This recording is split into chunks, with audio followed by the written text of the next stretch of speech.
In the 1980s, Miami became a high-stakes battleground in the escalating cocaine wars as the Medellín Cartel, seeking to solidify its control over the U.S. drug market, orchestrated a series of assassination plots that targeted not only rival traffickers but also journalists, law enforcement officers, and anyone who threatened to expose or disrupt their operations, creating an atmosphere of tension and fear that rippled through the city's streets, neighborhoods, and institutions.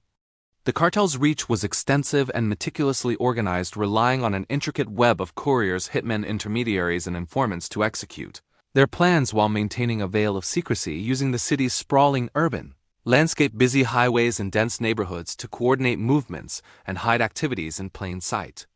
Miami's law enforcement agencies, from local police to the DE, found themselves navigating an unprecedented environment where intelligence gathering, undercover operations, and surveillance had to match the cartel's sophistication, as every shipment, meeting, and financial transaction carried the potential for deadly consequences.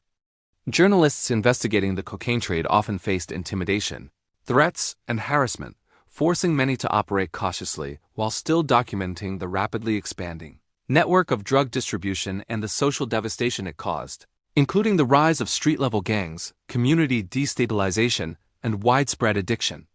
The cartel's assassinations were not random but highly strategic, designed to eliminate competition, protect smuggling routes, and send a clear message to anyone who might challenge their authority, while simultaneously exploiting Miami's geographic advantages, including access to ports, private airstrips, and hidden inlets for drug shipments. Law enforcement's response evolved over time, combining surveillance, informant networks, financial tracking, and coordination across federal, state, and local agencies to dismantle parts of the organization and anticipate potential threats, creating a tense cat-and-mouse environment where both sides sought to outmaneuver the other.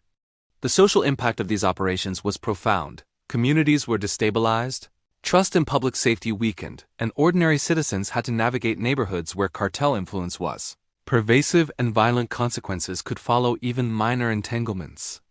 Media coverage and public awareness increased pressure on officials, leading to more aggressive investigations, arrests, and eventual prosecutions, which exposed the depth of the cartel's infiltration into Miami's economic, social, and political fabric.